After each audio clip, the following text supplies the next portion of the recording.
Hello, everybody. Welcome to episode 6 of the Fortune Tellers podcast, wrestling podcast, I should say. My name is Juffles, and with me is once again Teeps. Yo. And we're here to review Smackdown and Raw for the week of January 21st and 22nd of 2019. So why don't we just jump right into it and let's talk about Raw. We'll start with Raw. What did you think about when Heyman came out, when the show started with Brock Lesnar and Paul Heyman coming out? Well, actually, I should preface this by saying the show actually started with a video package about Martin Luther King Jr. Day, which they do every year, which, is fine. But I can't help but believe that it's like filler at this point. You know what I mean? Yeah, and the thing is that I think it would make more they do the whole thing about Martin Luther King Jr., but then they kind of I wish they would highlight their prominent black superstars. That'd be kind of nice. They had Lashley and Apollo duke it up. I know, but I meant in terms of in a video package. Okay, yeah. Hey, here are the people who are African American in our company who are making a difference. What did they do last year? It was they did a lot of that last year. Was that Black History Month? Right? Yeah, that was during Black History Month, which is actually coming up next month. So yeah, it's true. Yeah, I remember that because I remember it was comical to me last year. They would show every single show these segments where the superstars would go to museums and stuff. Yeah, and they took a tour and they would have them talk about what they learned as if it just a field trip. It felt like they were dumbasses and they didn't know that beforehand. Yeah, just the way it was presented. But yeah, but it was presented especially the superstars that I mean, for lack of a better word, the white superstars. I had no idea. They had, I think they had Titus there too. They did, but I meant I think it was Alexa Bliss and Seth Rollins were the other two. Yeah. And it was and they were acting bewildered that there was segregation and slavery, they didn't know, in Rosa Parks. Yeah, right. Yeah. So it was a fine video package, and they did the 10 bell salute. And that was in the video package, I believe. But then Brock Lesnar and Paul Heyman came out, and I thought Paul was going to cut his typical, always the same promo that I'm getting tired of, but it was somewhat different. And he goes, he kind of puts over Finn and talks about how Finn Balor won the match last week to challenge Brock for the title at the Rumble, and he pinned Cena, and he was like, and then Cena, the second best of all time, because they've been billing Cena as the best of all time, Yeah. So that was kind of a clever line to say that Brock is actually the best of all time. So I had to laugh out loud at that. Yeah. That wasn't even the best line in this, but we'll get to that. So Paul says he believes in Finn Balor. He believes in him. And that's kind of a conflict of interest, don't you think? Oh, I'm just kidding. No, don't even put that idea in anybody's head. Oh, Paul managing Finn? That'd be kind of cool. He doesn't need it, but that'd be cool. Yeah. Honestly, I've been impressed with what Finn's been doing lately. Yeah, Finn is actually Finn has always been over, even with all the shit that they had him not do. Just kind of there, but he was always over. And he's gonna lose and everything, obviously. I don't see him winning. I mean, I joked around with you that one day when they announced it, that Finn was going to win. They were going to swerve us, but it's not going to happen. Yeah, I don't think so. But then Vince McMahon comes out. Yeah, Paul's going on about how he believes in Balor, and then he says that miracles fear Brock Lesnar, though. And what does that even mean? Yeah, and the thing is he I hate how they retconned the whole Goldberg thing. They're oh, the most dominant man, and then Brock Lesnar got destroyed by Goldberg. Yeah, he got his win back. Yeah, he did. I mean, I guess, but months later, but in a 10-minute match that nobody cared about. But Vince came out. Vince came out and says he came out and says that he does not believe in Finn Balor. So totally buries him, kind of. I mean, obviously it's within the bounds of the story, so it's not It's not like. And then he gets the complete wrong telling of David and Goliath. Yeah, he goes. If any of you people in Hillbilly Town believe in Finn Balor, then you probably believe in fairy tales like David and Goliath. And he says, "This. Let me just read what he said." He's telling of the story of David and Goliath. He goes, "David got high on mushrooms, and Goliath beat him up, and then David was reincarnated as Finn." And then that was it. What? That's what all he said. Story did Vince read? I must have missed the part in the Actually, I forgot the best line. Hold on, I forgot the best line. He goes, "You probably believe in the story of David and Goliath," and it's you know, it's in the Bible. And Paul goes, "I've never read the Bible." That's funny though, that was the best line. That is funny because Paul Heyman is a Jewish man. So yeah, he's like, "I've never read the Bible," and he was acting like, "Do tell." And I was like, that was a great line. That made me laugh. But yeah, he tells him that he got high on mushrooms, Goliath beat him up, and then David was reincarnated as Finn. And I think Vince got high on some mushrooms. And like, what did he write this, or was this like the writing creative team? Because this was I don't think Vince would let the creative team write his own stuff. What do you think? Yeah, that's true. That's a very good point. Like, Vince is Vince, and that sounded odd. That high on what? I don't know. I think I'm going on too long about that, but it's just odd to me. That's all. So yeah, what else? And then Braun came out. Well, did Braun come out, or did Finn? Braun came out first, and okay. I kind of groaned because I thought they're really going to try and keep telling us like Braun and Brock still might be a thing. You know, I'm not very excited. I know I love Braun. You love Braun. He's one of your favorite wrestlers. I got nothing against Braun, but I've said it before. I don't like the thought of Brock and Braun again. You know, it's just he's also like at this point, like, if they're gonna do Finn versus Brock, I just want it to be Finn versus Brock. I don't want Braun involved, but we know that's not gonna be the case. So maybe Braun will win the Rumble and face Brock at Mania. Oh god, that would be a shit show. Think of all the stuff they can go with. They have Finn win the title. That'd be not gonna happen though. Yeah, it's not going to happen.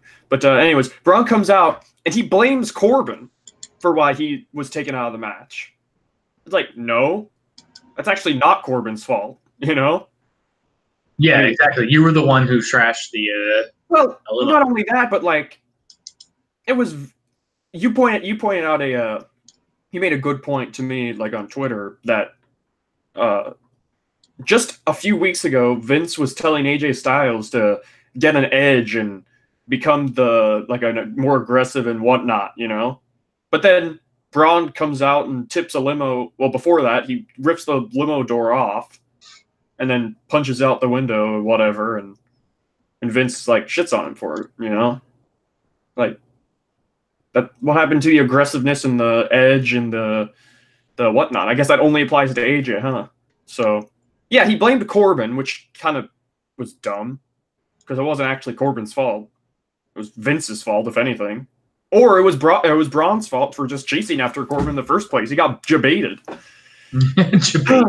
Yeah, he got debated. So he says that Braun says that if Brock is still champion after Sunday, he'll be waiting for him. And that's when I yawned. Well, and then did you realize that he said, because he kind of stumbled over his lines, and Brock was laughing at him? Did you see that? I didn't, no. No, but yeah, he stumbled over his lives. He was like, "I'll be waiting from you," and then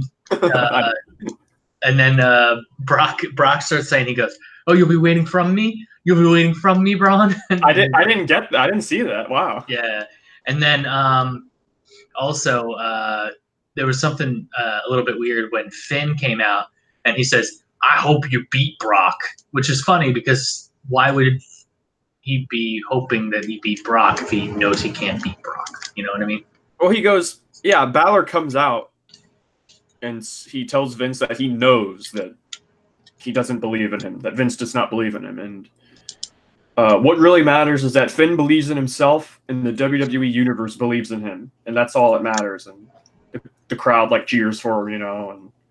And he actually Braun goes, I know I could have beat Brock, but I don't know if you can. I'm like, dude, you lost to Brock like 4 other times. Like, what? Excuse me? They made Braun kind of look like an idiot right there, in my opinion. I mean, they made Braun look like an idiot a lot.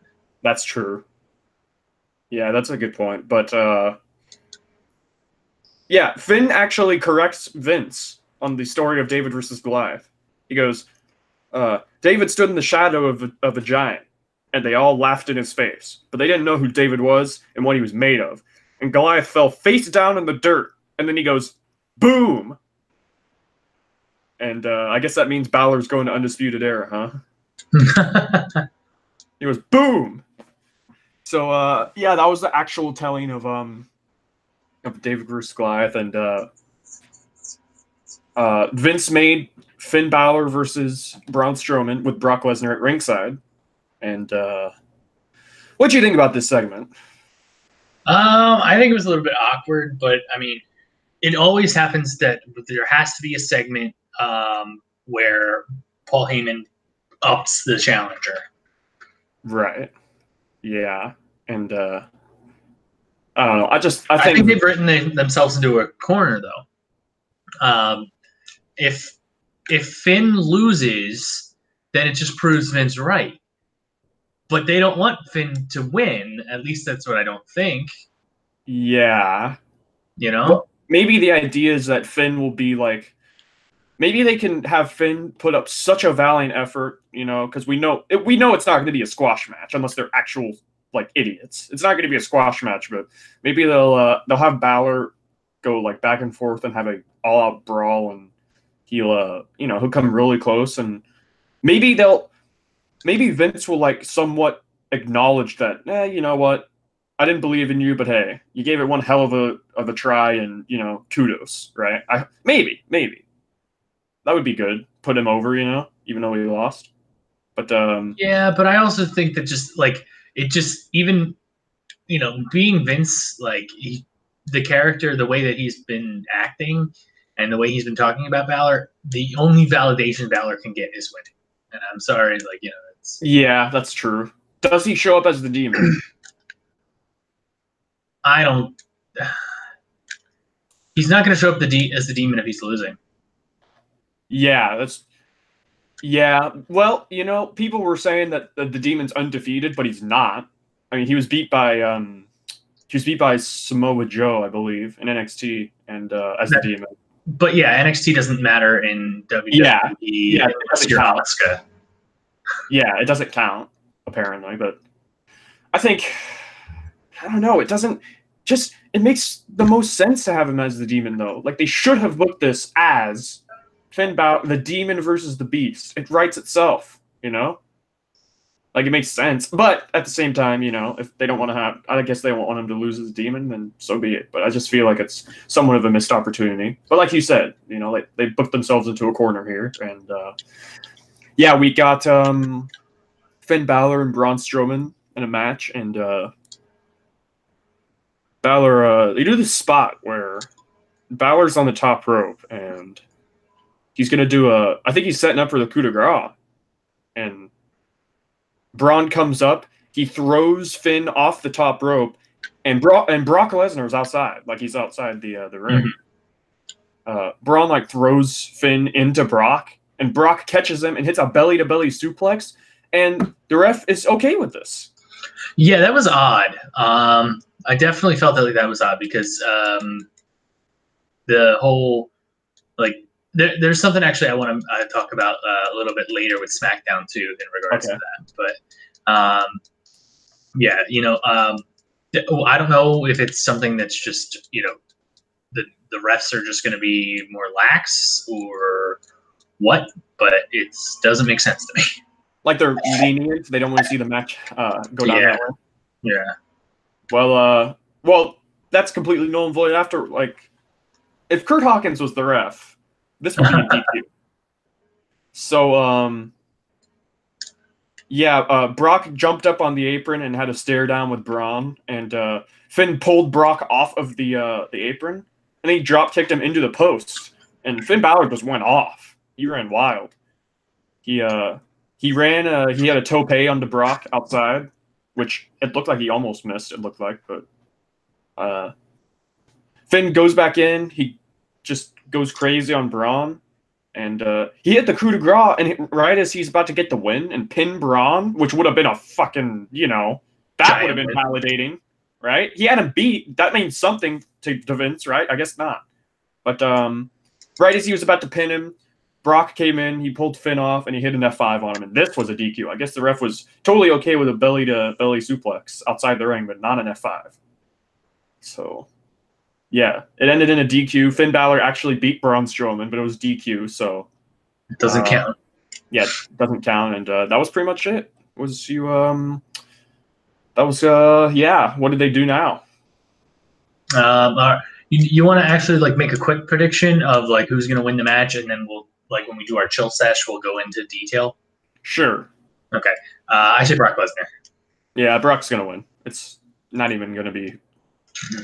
I was about to say it's not going to be close, but I mean with the decision, it'll be a close match, of course. But yeah, Brock's going to win. So commentary hypes up the Bobby Lashley Championship celebration because he won the IC title last week, and they get back. They come back from commercial, and freaking Lashley is doing a pose down, like Scott Steiner. And yeah. Well, I mean, he's like, because he's like, oh, I'm gonna, what's the like? He's like, I'm gonna celebrate, and then Leo Rush is like, he's gonna celebrate, and then he does the posing, and then we hear Apollo Cruz's music. Yeah. If it wasn't for Leo, though, this segment was still kind of lame, but if it wasn't for Leo, it would just like die. You know what I mean? Mm-hmm. This segment would just die a death. And I actually was entertained by Leo telling him to get back up there and hit poses, And Apollo, of course, is like, oh, this is stupid. And Leo and Lashley challenge him to a pose off. And of course, Apollo's like making a joke about it and just strutting up there. And you know what, though? I thought this was the best character work that Apollo Crews has ever done. Oh, yeah, that's true. But kind of by default because he hasn't done anything else. You know what I mean? But he looked like he was having fun, and the crowd was eating it up. Yeah, Oklahoma City was the crowd, right? Yep. Yeah, and I guess they must not do much because if this were anywhere else, I feel like it would kind of fail. Because, if there was a smart, quote-unquote, crowd, like New York or LA or something like that, or Philly, it would probably be dead silent. But for what it was worth, it entertained me mildly. So, yeah, it just it all culminated with Lashley attacking Apollo, like all pose downs end, of course, and except for Triple H and Steiner, right? Because wasn't one of them injured during that? Oh, I don't know. Chances are both of them were. Yeah, probably. Well, yeah. So I guess I don't know. Who do you think won the pose off? I mean, if we're being honest, I think Lashley won the pose off. Yeah, probably because he was taking it seriously, and yeah. So next up was Apollo versus Bobby Lashley, and it was kind of, it was a meh match. There wasn't really much to it, Apollo did some athletic flips like he always does, and he went for a press slam. He kind of dropped him, and then he went for it a second time and hit it. And Leo got up on the apron, tried to heel shenanigan his way to victory, I guess, and Apollo threw him into the ring, and then Lashley just speared him right after that. So Lashley won. Well, good win for the Intercontinental Champion, Yeah, they weren't going to have him lose against Apollo the first match as champion. So, yeah. After this, Seth Rollins' music hits, and they have Seth and Bobby have a stare down on the ramp, and Yeah, that was weird. They just announced randomly though when Seth's music hit that it was Seth Rollins versus Drew McIntyre. Like, yeah, that wasn't even like. Wouldn't they? Don't you think they should have like planned, like advertised that match? Yeah, and promoted it. I mean, that's a damn good match right there. Just saying. Yeah, I thought that's a good match. But they just, I don't know. I guess they don't care enough. But yeah, it goes to commercial and comes back, and this is where they do the inevitable Martin Luther King Jr. Day MLK quote. Mm-hmm. Seth cuts this promo, and it was actually a pretty good promo. It was a really good promo. And he says that his life has been nothing but challenging for a while. He used to be a double champion. Now he's got nothing and a broken family. But what he does have is his first and last love, wrestling. As long as he's got a ring under his feet and a fire in his eyes, he assures us he's going to win the Rumble. And I thought it was a good promo. He was getting all crazy. You pointed out that he did say he was the man. So yeah, I thought that was funny. I was like, oops. Can't say that. Becky Lynch has got that all. I'm surprised she didn't respond to it on Twitter. But yeah, right. But Drew McIntyre came out. She probably was told not to because they want to keep Seth as a red hot baby face. Probably, yeah. But what do you think just as an off thing? What do you think the difference in weight between Finn Balor and Seth Rollins is? I'd say probably at most 25 pounds. Yeah, so it's like not that much, but they're portraying Finn as some small dude. I think it's just because he's going against Lesnar and well, by that logic, anyone against Lesnar compared to Lesnar's small, except for Braun, of course. But you know, Brock is like a genetic freak. You're gonna look small compared. I think they're trying to evoke the whole Daniel Bryan thing again.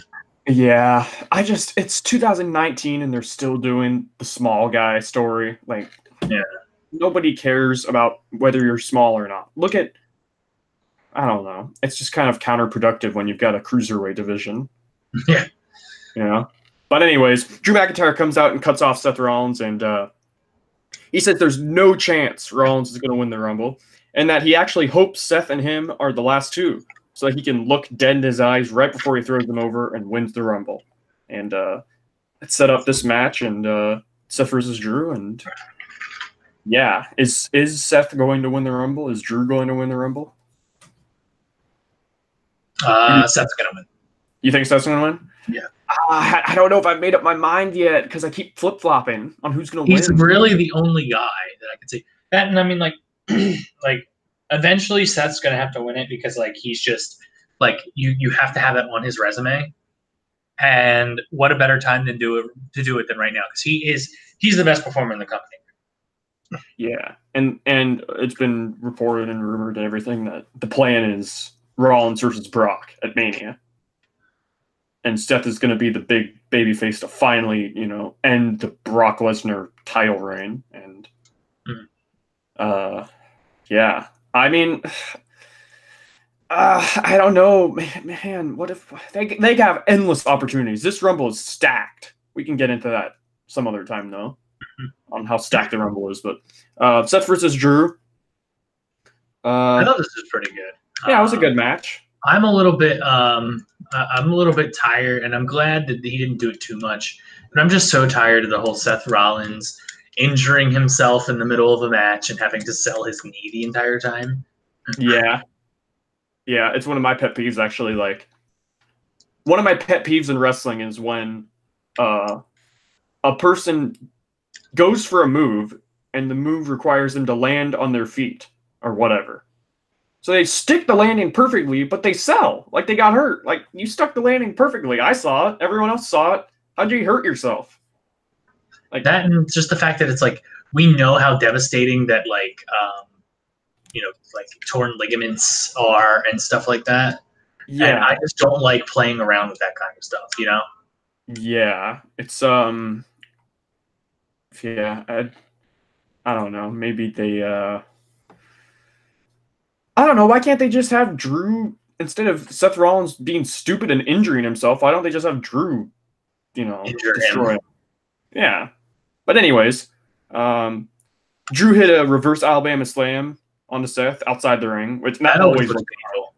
Yeah, that always looks great. And Drew went for a power bomb, and Seth countered with a Hurricane Rana and a pin, which looked great. And that got a near fall. And Seth recuperates, spins Drew around, and hits a Falcon Arrow, and that got a near fall. The obligatory Falcon Arrow, of course. And didn't they have? I love it every time I see it, though. Yeah, me too. Remember when they were trying to figure out if they were even going to have Seth have the curb stomp as his finish? Like they had like a 2 or 3 week period where they weren't going to do it anymore. I think it was because it was dangerous, and also people thought it was like a racially insensitive thing. Racially? Well, like, you know, the whole American History X curb stomp. Oh, yeah. Well, you know. Oh, I'm talking about when, not the first time they banned it, but like, remember they brought it back and he used it forever. But then that show a couple months ago that like was pretty much the starting point of this whole change shit, because that was the Raw that like was trending for all the wrong reasons and was like horrible, you know. And it was the match with Seth and Dolph Ziggler when he came out, his mystery opponent. Okay.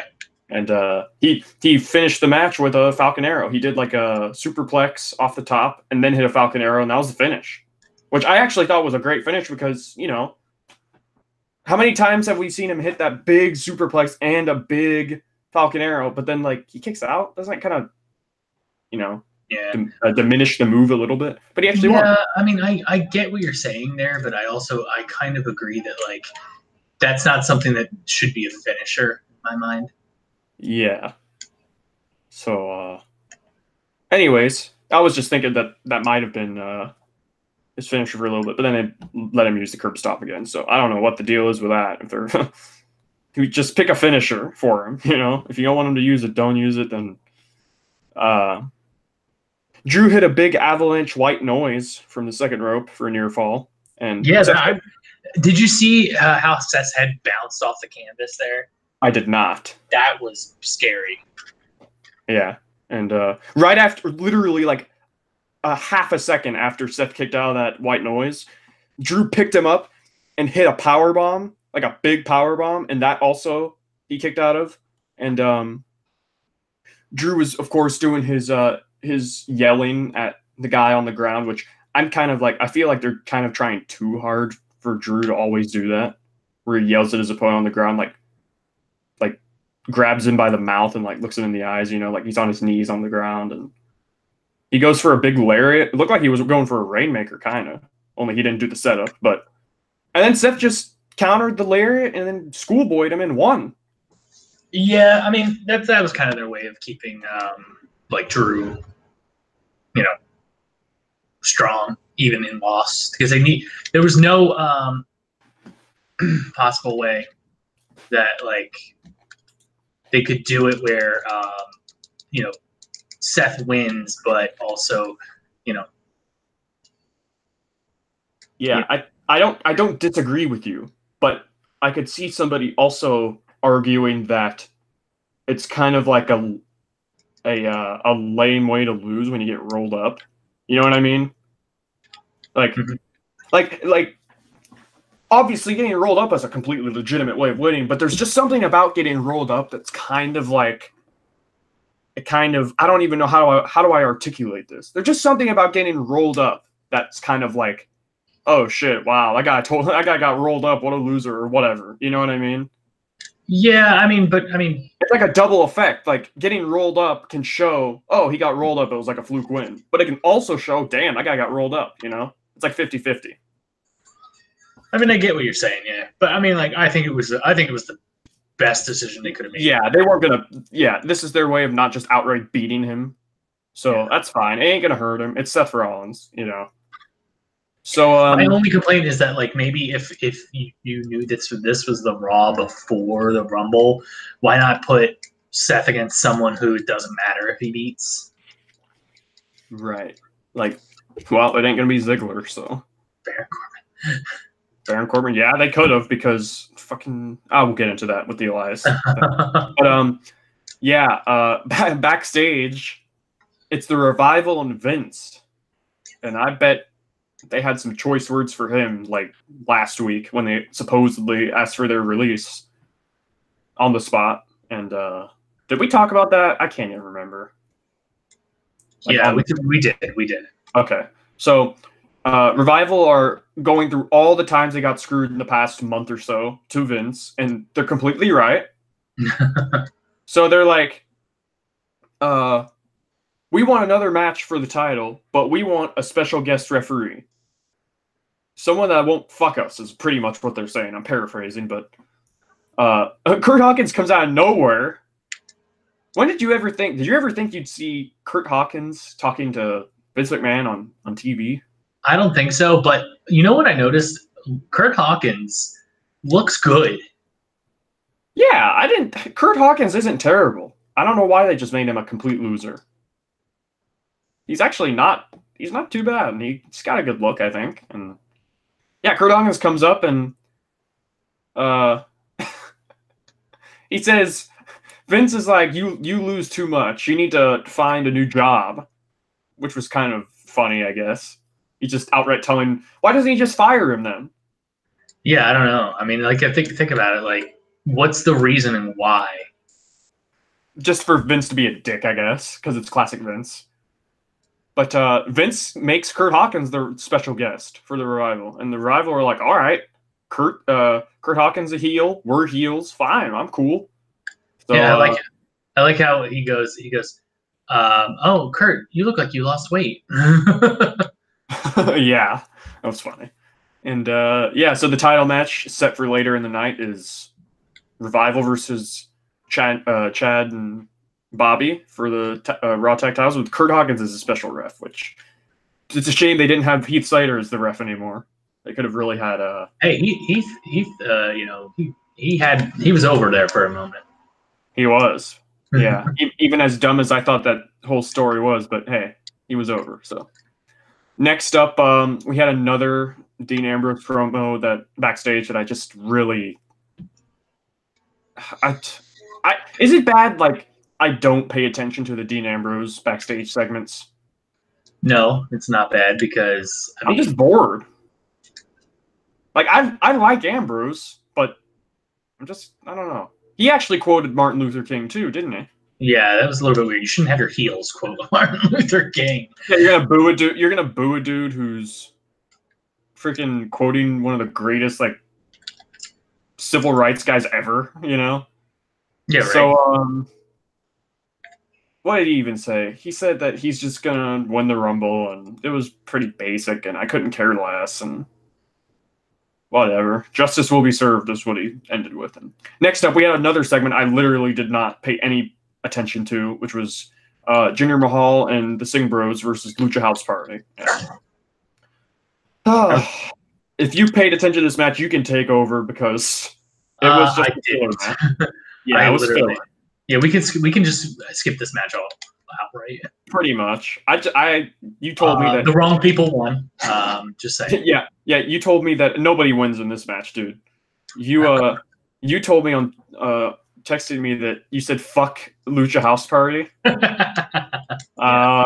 Damn, I didn't know you felt that strong about Lucha House Party, but I love Grand Metalik. I think he's great. Me too. He's one of my favorites on 205 Live. But I believe he's being held down by Lince Dorado and Kalisto. Really? I think. Yeah. I actually, I know you didn't watch 205 Live at all, but I did, and like I've kind of gotten out of watching it the past few weeks, but I'll catch up with it. But Lucha House Party were great in 205 Live.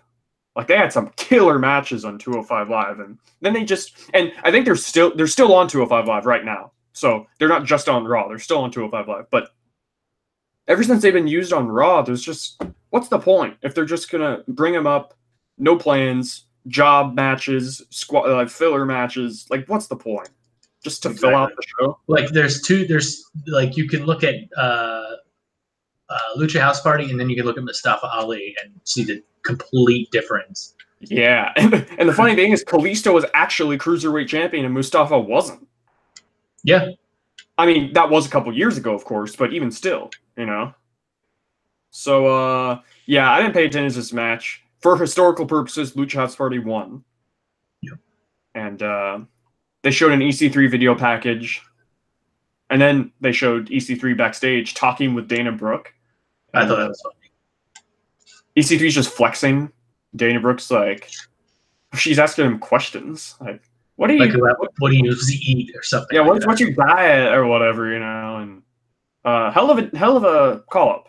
Not using him, not doing anything with him. He's just backstage there. He's just doing nothing. And actually, I read I don't know, I didn't tell you this, but I read that the supposed plan, and these are just reports. I keep up with reports, whether they're false or not, you know, because I keep up with it. And rumors are that the supposed match for EC3 at WrestleMania is against Dean Ambrose. Why? That's what I read. And so, if that's true, are they seriously going to keep EC3 as a face? That's dumb. Yeah, that's definitely not a face gimmick. When he was in NXT, like, obviously he was over, but they kept him as a face, and I don't know. He's so much cool. He's so much. I'm not saying he's bad as face, but I'm saying he's so much better as a heel. He's so good as a heel, and you could even pair him up with Drake Maverick since they're like best friends. Mm-hmm. Drake Maverick could be his heater, you know. That'd make more sense than him with AOP, and I actually gave that a chance. But come on, it's Rant's course, you know. Yeah. And by the way, we should mention. Speaking of AOP, who was it? It was Razor. Was it Razor who got injured and he's going to be out for a while? Yeah, and then that means that whoever isn't injured is just going to be doing nothing. Pretty much, which sucks for them. Wish a speedy recovery to him, and we'll see what happens there. And yeah, Elias walks by him backstage, just kind of looks at him, and then Elias is out in the ring. He sings a song, and this is literally the same segment they had a couple weeks ago with Corbin, right? Yeah, I mean, it just calls Corbin a loser. I mean, it's getting just tedious. Baron Corbin sucks. He says that a lot. Yeah, and yeah, this was a case where you said jokingly. I mean, probably not jokingly, but you said in the Lucha House Party gender Bollywood Boys match that the wrong people won. Mm-hmm. This match, Baron Corbin versus Elias, the wrong person won.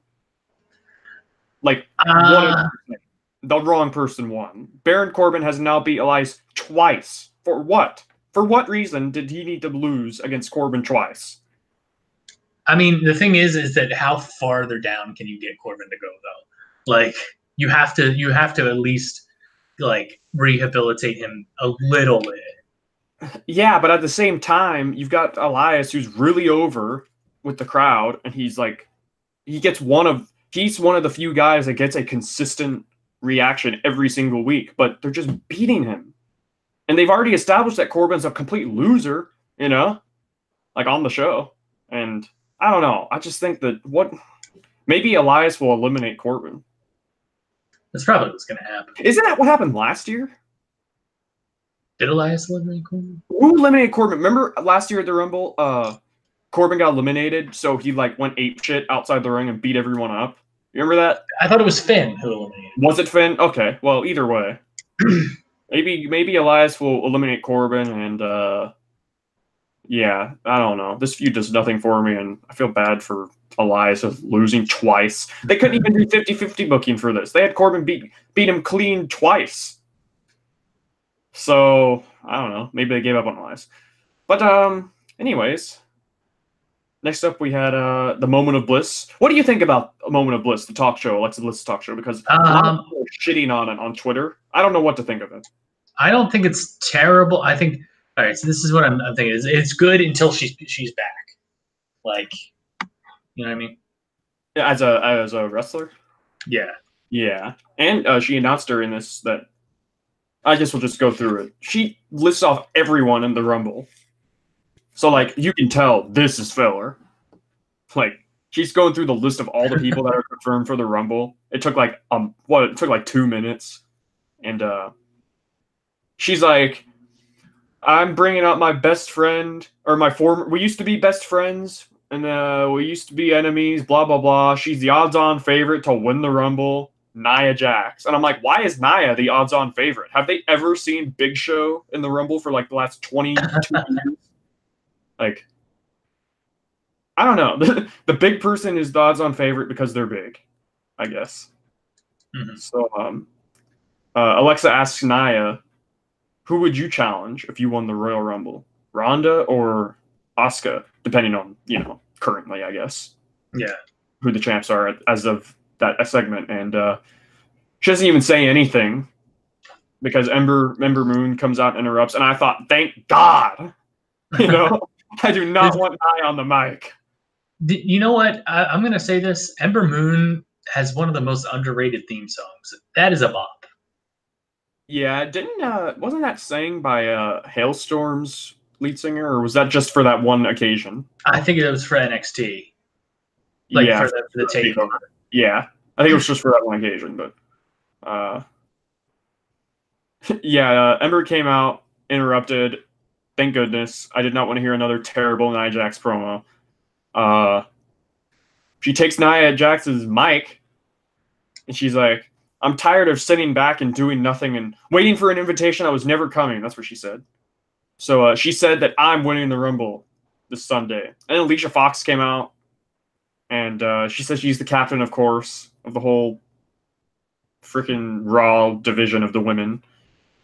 And I'm supposed to believe that Alicia Fox is gonna win. Okay. And you know where this is going, this segment where they just bring out everyone one after another after they get a little bit of words in, Yep, just for filler. Yeah, and Mickie James says she stole the show at WrestleMania before and she's going to do it again. And then, everyone else comes out, too. Like, everyone. Like, the Riot Squad came out. Freaking Tamina was there. I think Nikki Cross was there. Looking like a bunch of... I don't even know. They were just yelling at each other. And Alexa got up on her chair, and she's like, "You're seriously ruining my." She goes, "You're ruining my reputation as a legit talk show host," which I thought was kind of funny. And then they start fighting, of course, and they go back into Gorilla, which I thought it's always neat when they can brawl in Gorilla. It's always neat. Mm-hmm. And it goes back to Alexa, and she's just kind of looking like annoyed. Like, her facial expression was great. I'll say this about Alexa. I don't know if I thought about this last week or this week, but honestly, Alexa can really get the most out of a shitty situation. You know what I mean? I also think that she's probably, other than Becky Lynch, probably done the best character work of any women's wrestler. Yeah, that's true. Maybe you could probably lump Charlotte in there as well, but no, I don't think Charlotte's done nearly as well as Alexa has. Yeah. I've said before, and I might get shit for this, but I've said before that Charlotte doesn't really have too much of a character when you think about it. I agree. I'm not saying she's not. I'm not saying that she isn't charismatic. I'm saying there's a difference between being charismatic and just not having a character at all. But what's her character? She comes out with Ric Flair's music. She comes out with a Ric Flair robe. She woos a lot. She chops. She uses the figure 4 as her finisher. What's her character other than being Ric Flair's daughter? You know what I mean? Exactly. She's great. Yep. I love Charlotte. She's one of my favorite women's wrestlers, but I'm just saying, So, this was the big announcement. Alexa announced that she will be in the Rumble match, so she's cleared. So that's good. That's good to hear. I didn't want Alexa to just retire like it was rumored, Yeah. I didn't buy that, but it's in the back of your mind, and good thing Alexa's back. Good thing, and hopefully she doesn't get hurt again. And what even was her injury? A concussion? I don't know, but I mean, we all know that Sasha Banks is going to injure her. So, damn. Well, actually, I think it was Ronda that injured her at a house show. That's how she got it. Because I remember I saw a clip of it. I think. Oh, I was only just taking a dig. So. Yeah, you were just taking the piss, and I think Ronda did. Come after me, Sasha stands, please. Yeah. Ronda did a judo throw to Alexa, and either she didn't get enough height, doing the flip, or she Ronda underthrew her or something like that. So her head hit the mat. She got concussion. Mhm. She got like a couple of concussions too, I think. I don't even know. But anyways, I'm glad to hear that she's back, and she's one of the most over women in the whole company. And yeah, after that, Lacey Evans' music hits, and I'm glad they actually finally had her do something other than just stand backstage. And She seemed very, very off, though. think so. Yeah, I don't know. I mean, I don't know. Maybe I haven't seen a lot of her, but like, she just did not seem like she had it, you know? I think she does. I think her character is great, and Oh, I love the character. her work is great. I hope they don't botch her. She goes, she's talking about the women who are brawling, and she's like, they're just a bunch of nasty, classless little girls, and none of them are winning the Rumble, but I am, or something like that. You know, I'm paraphrasing, and I'm glad to hopefully they actually have her do something and actually be in a match. They had her lose to Natalia in a dark match, but that's not really that's not anything, you know. Yeah. So yeah, next up we had Heavy Machinery make their debut against the Ascension. Hey, my boys, the Ascension. They got a match on Raw. Your boys, the Ascension. And I gotta point out something though about this fucking match, okay? Allow me to rant for a second. I rant the whole show, but this Heavy Machinery and NXT were comedic, right? Mm-hmm. They weren't like an all-out comedy team, right? Where nothing they do is taken seriously. They're still legit. They can go at it, you know? They're actually good in the ring. They're way better. I actually equated them to I kind of saw a little bit of Enzo and Cass, just a little bit, because they're like, I mean, not on the main roster at least, but they're like over with the crowd, and they got comedy aspects to them, you know? Yeah. And they're like comedic. They're not a full-blown comedy act, but they're comedic. Obviously, if you watch this match, Otis is dancing and doing the worm. He did the worm what do they call the centipede? The caterpillar. The caterpillar, that's what it was. It was the worm. Are they trying to not take away from Scotty 2 Hotty? Yeah, Scotty 2 Hotty is an awesome dude. Just want to throw that out there. Scotty 2 Hotty is a good man. Yeah, they should bring him back.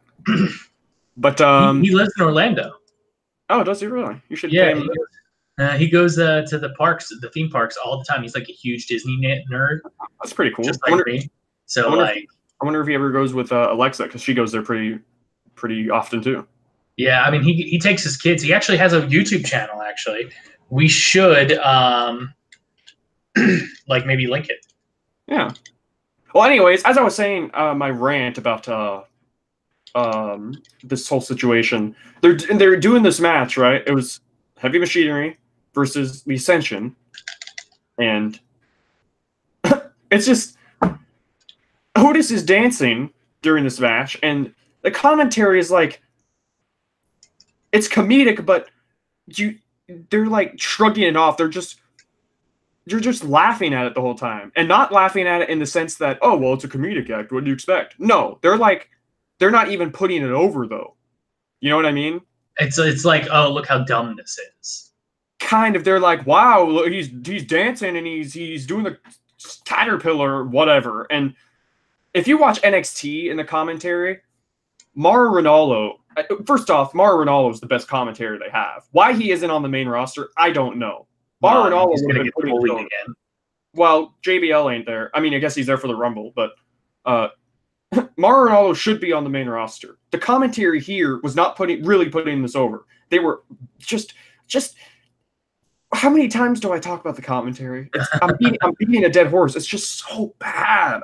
Like, put it over. You can laugh at it too. Like again, I look at Mauro Ranallo and Nigel McGuinness and Percy Watson on NXT, and you can still laugh at it and be entertained. By the way, how was Aiden English on 205? Oh, I haven't watched it yet, sadly. I'll probably watch it. I'll probably watch it tonight. I just never got around to it, but I would assume he was good because he's great on the mic, you know. And anyways, I just hope that. I mean, I hope a lot. It ain't gonna happen, but commentary just laughing and talking about, wow, what's he doing there or whatever. It's just so infuriating because they're still wrestling, you know? So they actually had a moment in here where Otis and Tucker do the bushwhacker strut. The bushwhacker bounce. Yeah, which was pretty cool. And they do a lot of, I just realized they do a lot of homages to past tag teams, don't they? And past acts, like, of course, the Worm, Scotty 2 Hotty, you know? Only he doesn't... What did Scotty 2 Hotty do? He did the Worm and then the Splash? What did he do? Or did he do an elbows as well? Yeah, it was an elbow for him. Okay, so it was the same move then. So he does the Worm and then the elbow. And I think it would take a lot of stupidity to botch Heavy Machinery. They're the easiest team in the world to put out there. You know, they're family friendly. They're actually great in the ring. They can do it. Like Enzo and Cass were exposed as bad wrestlers after they broke up, you know? But like these two, there's no doubt. They're good in the ring. They're good. They've got an arsenal. The formula's there. It's so easy. If they mess them up, it's on them. So Heavy Machinery won against the Ascension with the compactor, which is the move where Otis picks up the guy, like it looks like he's gonna world's strongest slam him, you know, like Mark Henry. And then Tucker Knight hits the ropes and then jumps on Otis's back, so Otis falls forward and slams whoever he's holding, and then it's like a double, you know, he just totally destroys him. So it's like a compactor, you know. And that was it. Heavy Machinery beat Ascension. Sorry, Eric, your boys lost. I know. Well, I mean, you know, did I expect any less? No, I didn't. No, you did not. So, no, it's okay. It's okay. They'll be fine. Next up is Revival versus Rude and Gable for the tag team titles with Kurt Hawkins as the special ref. And the theme of this match is that I don't even know if did the commentary really point this out? The theme of the match was Revival took Kurt Hawkins as the ref so that they could hopefully get the tag titles because, you know, they were hoping Kurt would help them. But Kurt's calling it down the middle. Like, they try to put their feet up on the ropes during a pin, and Kurt's like, no, you get your feet off there. That's illegal, you know. Yeah. And, he pulls the tights, and Kurt's like, no, that's illegal. And I thought this was actually funny. I mean, it's Revival again. Just I listen. I've been saying for weeks that Revival have been like treated badly, but like I actually was entertained by this match just because of Hawkins. Hawkins was the best part of this match. And the funny thing is like how exasperated he looked, because you could tell he was like actually wanting to follow the rules. Yeah, he's the best ref they have. Right. He really is, though. Like he pulled up a hell of a performance. But that was the story of the match. Again, we've seen Revival versus Rude and Gable like a billion times, but with a bunch of different fuck finishes. But this time, actually, there wasn't any fuck finish. But the way they'd set it up, the trend here is that Revival keep getting screwed, right? Yeah. So the thing here is that they screwed themselves. The way they presented it was like, you know, they screwed themselves, and they of course they end up losing. Rude and Gable won. They won with a sunset flip. And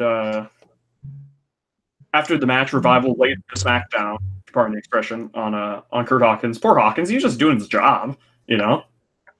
So and who makes the save? Zack Ryder. Woo woo woo. You know. Dude, it. I am so happy right now. We're getting the edge heads back. I do not mind this at all. I don't know what you think about it, but I love this. Zack made a save for fucking Kurt Hawkins when they have not been a tag team in like what, 10 years? At least 10 years, 9 years? Yeah, it's been a while. So hopefully they bring back their theme song, you know? The we're in the middle of it. I can't remember, the theme, the original.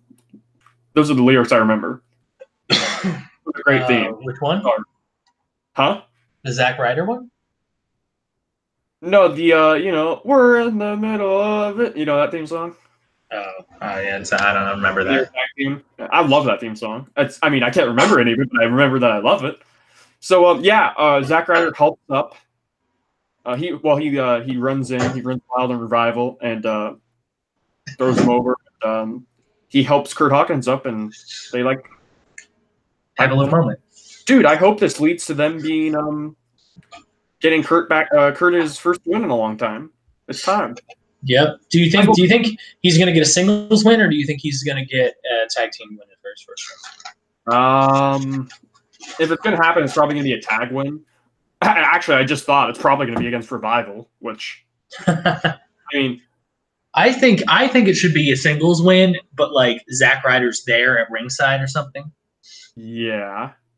And because I think any type of win has to be because Hawkins did it, Yeah, that's true. It'd have to be legit, and yeah.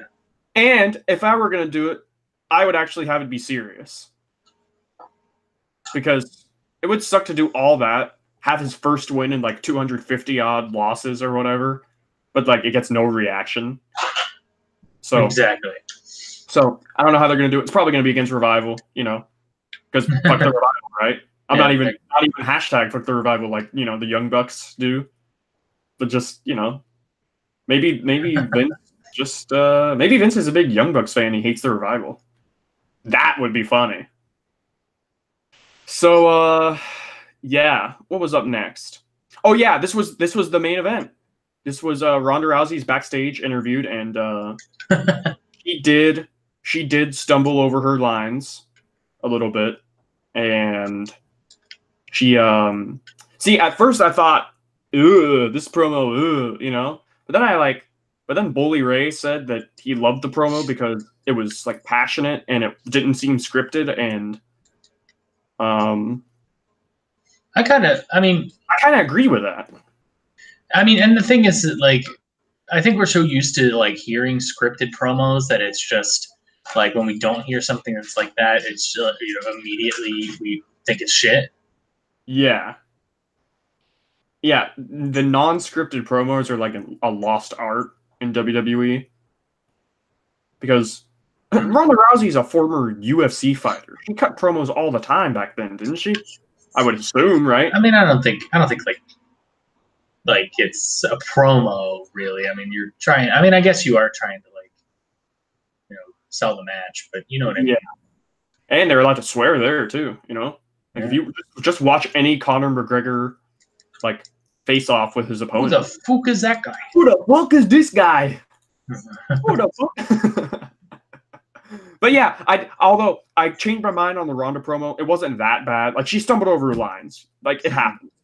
Braun fucking forgot his lines a couple weeks ago. She also seemed like she was a frustrated, former friend. There was one line that I thought was just dumb. I don't know if this is a common expression, but she's talking about how Sasha's she's like, what does she want me to do? Cut off my hair and wash her feet with it? And I thought, what the hell does that mean? I have no idea. I don't know if that's an expression, a metaphor. Uh-huh. I've never heard that. That sounds ridiculous to me. But although I don't mind the promo that much, she was flustered. Whatever. I think people are just looking for reasons to shit on Ronda at this point. Even though she's definitely proved herself that her Twitter game isn't that great. Don't get me wrong. If you look at her Twitter game isn't all that great, but whatever, She goes, I'm going to show Sasha that I'm the boss's boss. The HBIC, which means head, bitch in charge, or head bad in charge. Which I thought that was what Mia Yim was doing in NXT. She's the HBIC, so I guess they just stole that from Mia Yim. So, oh well. And next up is Boss and Hug Connection, your favorite name for a tag team, versus Natalya and Ronda. And I don't even know, when they first announced this match, I didn't really mind that much. but like at the same time, it just feels like we've seen this match so much, even though like actually this is one of the few matchups we haven't seen at all. It just feels like it since we get so many women's tag matches, you know. Yeah, and at least it's not the Riot Squad. Riot Squad versus Bailey, Sasha, and Friend X. And X, yes, of course. So I don't know. I thought oh yeah, but before the match even started, Sasha's cutting this promo on Ronda in the ring. She's like, "Who the hell do you think you are?" And she's talking about what she's done. She's a 4-time champion. And every time she says that, it just sounds dumb because Sasha not once has defended her title successfully. Yeah, you might be a 4-time champion, but what the hell does it mean if you didn't even do anything with it? It's easy to win a title in a match. It's hard to defend it consistently. You know? I mean, it's not easy to win a title, but you get what I'm saying. Exactly. So, she said that Ronda came in and was handed everything. And is that true? I mean, it's like I don't think so. I mean, I guess I could see where she's coming from because she came in and was like pushed right at the top, but at the same time, she's delivered, you know? Exactly. Well, that and like, you know, what's she supposed to do? Go, oh, I'm sorry, I don't want the women's title. Yeah, exactly. Even CM Punk said that once in a feud with John Cena. How John Cena was handed everything, and CM Punk was like, "Hey, I wouldn't reject. I don't blame you. You know, what are you gonna do? You'd be an idiot. You know." Exactly. So, she said she's going to make Ronda tap out at the Rumble, just to tone it down. And I don't think that's gonna happen. But yeah, this was. I listened to Going In Raw today. Which is another podcast. This one guy's convinced that both Becky and Ronda are losing at Royal Rumble. How does he figure? He says that they're going to start the 4 horsewoman thing, but I think it's too soon to do that. Especially if Ronda's leaving after WrestleMania. No, I think it's too late. That ship has sailed for them to do that story. In my opinion, because they've That's already. That's what I meant. I meant yeah. Because they've set up Charlotte and Becky and Ronda in the triple threat main event, which I thought, What do you think about the Ronda rumors about her wanting to leave apparently after WrestleMania? I mean, it depends on her reasoning for it. Well, her reasoning is that she wants to start a family soon. Okay. Well, I mean, okay. Travis Brown, her husband, who's in the UFC. I mean, it's not, it's not awful, How old is Ronda? I don't know. I'm gonna look that up. If you want to go through this, you can because I gathered that. Oh, by the way, Ronda is 31 years old. Oh, okay. 31. She's younger than I thought. I thought she was just a couple years older. But I gathered from this match that they actually made Sasha look like she could actually beat Ronda. There was a moment where Sasha had the bank statement cinched in on Ronda, and I knew she wasn't going to tap, obviously, but even still, like at least they made it apparent that it's possible that she can win. And Natalya did that spot where she runs like over her opponent, like sitting down in the ring, Yeah. She stomps on her and then steps over her, and then she hits the ropes and then does the drop kick. And that actually got a pop. Like, I actually got a reaction, Like, the crowd was like, oh, when she stomped on her. I was surprised at that because that doesn't really get much of a reaction, even though it's actually a pretty creative move, Yeah. And, I mean, what can you say? Like, the parts where Ronda wasn't in, Natalya was like kind of selling. The parts where Sasha wasn't in, Bailey was kind of selling. Like, what are you gonna do? So the match ended. Here's what I'd like to say. I'd like to say one thing about that though. Okay. Bailey is acting heel, and I don't like it. Really? Like, Because, like, think about it. When Bailey got tagged in, she immediately hit Ronda on the apron. That's not something Bailey would do. Like real Bailey, you know what I mean? You know, like maybe it is. Maybe it was something Bailey would do when she had a set of balls on her when she was actually when she was ready to throw down, right? I guess. I see where you're coming from, but I think it was just more of the fact that. Oh, also they did the segment last week where Bailey and Natalia are bickering backstage, arguing that Ronda's always starting shit, and Natalia's like, no, it's always Sasha, you know. So like, it's just it's just a match. They're just different teams, right? But yeah, that is kind of a heel thing to do. That is true. That is kind of a heel move, just knocking the illegal person off the apron. Yeah. So match ended with I forgot to mention this, but Sasha's ass was exposed, like her her like her trunks got exposed, like they got pulled down a little bit. So like but the funny part is I didn't get that because I don't know if they like the screen blacked out. Did it black out for you too? Yeah, it blacked out for me, but I read on Twitter that it didn't black out for everyone because it's kind of hard to do that with like satellite and whatnot. And it blacked out. I thought, what the hell was that? And because they're on a delay, you know, they had to censor it. But I saw a GIF of it uncensored, and I was like, when did that happen? But then I thought, it's probably when it blacked out. So yeah, her ass was shown, and then that kind of set up. Didn't that kind of set up the finish? It was. I think so. Yeah. It was pretty close to the finish. Yeah, she hit the backstabber after that, which she rolled into the bank statement, and then Natalia tapped out. Ronda's first loss. I know, right? A tag team match. Well, she didn't get pinned, but she still lost. Yeah. People are trying to say on Twitter, like, well, she didn't lose. It's like, yeah, she did. She's part of the match. She lost. It's like, yeah, but she wasn't pinned. I was like, yeah, well, whatever. She still lost. You know what I mean? Exactly.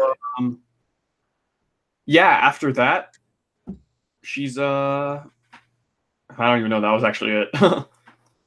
Yeah, that was it. And then they were like, "Oh my gosh!" I mean, it makes Sasha look good, but it makes Natalia look like an idiot. Did they actually put over the fact that was Ronda's first loss? Because I didn't hear that. No, I guess it could have happened, but I didn't hear it. Yeah, I mean, they didn't say anything about it, but like that's her first, that's her first loss. You know, yeah. I think they're making it very clear that tag team losses for undefeated people don't mean anything. Like Asuka was not undefeated in NXT in all those times. She lost a battle royal and a tag match. So it's kind of the same thing, you know? Mm-hmm. Like tag losses don't mean anything if you don't get pinned. Yeah. So that was Raw and SmackDown. Yeah, SmackDown starts with the man. Yeah, this was a good SmackDown. I heard a lot of people say that this was an amazing SmackDown. Really? Now, unfortunately, I didn't get to see the main event. Oh, damn! I know the best. Like 3 Ray versus Aldous matches. I know, but the thing is that like I had to go to work, so right. You know, well, it was either get fired or watch SmackDown. So. Well, you could have watched it live, but you play it Dead by Daylight. Yeah, I mean that's what I usually do. Oh well, you know, you do what you want with your time off. So yeah, right. You got most of it. So show opened up like you said with Becky Lynch, and she comes out, crowd's chanting her name, and she's talking about how no one used to pay attention to me, but now it seems like everyone has an opinion about me. The only thing I care about is main eventing WrestleMania. So they put that out there, right? So it's not going to happen. They planted the seeds, so it's got to happen. It's got to happen. They pointed it out. If it doesn't happen, it will be the stupidest thing ever for a number of reasons. It just won't make sense. I mean, it is honestly, I believe that they deserve it, though. I do too. It's their time. It's the most over thing Becky is the most over star in the company. Charlotte's one of the most over stars. Ronda's one of the most over stars. It all makes sense. Like you can't say that it's not gonna draw because that's just objectively false, you know. So she comes out and then she states how Asuka, is afraid of her, and the way that she's conducted herself since she beat her makes her feel tells you all that you need to know about her. That she doesn't feel remorse for how she actually won the title. And then Asuka's music hits. Yeah. Asuka comes down and starts screaming at Becky in Japanese.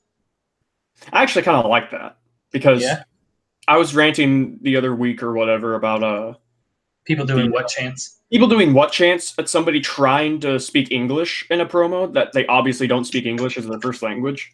Mm-hmm. So it's weird though. The crowd will chant what when the person's trying to speak English with a thick accent, but they won't chant what when somebody's speaking a completely different language.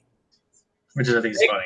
They actually cheer for the person. They actually cheer Asuka when she speaks in Japanese and yells, right? Mm-hmm. So that's just odd to me how they don't say what to that. I mean, they do sometimes, but mostly, you know. So, Asuka wasn't out there too long, and Charlotte's music hit, and she's talking about the Royal Rumble matchups, talking about Ronda and Sasha, and she goes, I've beaten Sasha so many times that I can't even count, which is kind of true. Yeah. And she beat the holy hell out of Ronda with Ken. Yeah, that was weird. Like Ken. And then she goes, "Oh, you know what that means, Becky? Kendo stick." I don't. They had to explain it. If you got to explain it, it's not going to work. Exactly, and it just doesn't make sense to me because, like that seems like it was an inside joke that, like, yeah, I don't know. It seemed like it was an inside joke between, like, Charlotte and Becky, and it just made no sense. What if we say Ken? What if we call it Ken? Like, it's a cute nickname for her, you know how Mick Foley had the barbed wire bat? He named it Barbie? Yeah. Or, wasn't there a name for the chainsaw, too? Chainsaw Charlie. Well, that was Terry Funk. That was Terry Funk, yeah. That was a character. That wasn't just wasn't that his name? Oh, I thought that was the Chainsaw's name. No, I think that was his name. I think that was Terry Funk's name, Chainsaw. Oh. You know, like there was one of his alter personas. Yeah, like there's dude. What if Becky hooked up with a guy named Ken on tour, and like that was like her Sunny Days moment? You remember the whole Sunny Days thing with Shawn Michaels? Where he was a cook. What am I thinking of? Well, no. No. Sunny Days was there was rumors that Bret Hart was sleeping with Sunny. And yeah, and then Bret Hart was in the ring, and he was, "I know you've had some sunny days, my friend." Yeah, I forgot about that. That's true.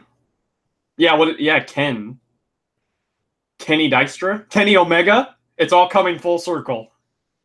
Oh my God! Kenny Omega WWE confirmed. That's a good one. But she says Ken, which is the name of the kendo stick, and she gets to Asuka and Becky's match at the Rumble, and she goes, I defeated your streak at WrestleMania, Asuka.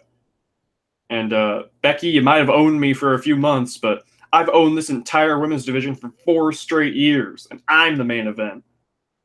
And I don't even know what to make of that because female Roman Reigns. No, I'm just kidding. But I kind of somewhat believe that, though. I don't believe it fully, but... And then, Asuka attacks Becky. Out of nowhere. What a heel. Yeah, well, they're feuding. You know, I can forgive it. They brawl all over the place. They go out ringside, they're brawling the barricade and everything, and Becky throws Asuka over the announce table. And Becky starts to walk away. She finally gets off, and they hype up Mandy Rose versus Naomi because the blow-off match for this is actually on SmackDown and not the pre-show, which I actually like because It's always dumb when they do a storyline, even if it's a filler storyline, but it's still a storyline that takes up time on the show. You know, I don't like when they do a story like that for weeks, but then the match is on the pre-show. It's like no one's gonna see it. Like I guarantee you, more people will see it on SmackDown than pre-show. You know. Yeah.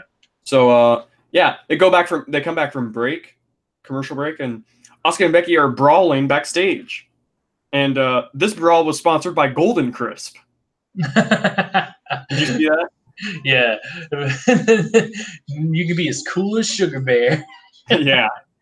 They were gonna show an ad, but like, I guess they didn't expect. I don't know. They don't get their shit together, I guess, because they didn't know that Asuka and Becky were gonna be brawling. So they put up a Golden Crisp ad. So then they quickly took it down.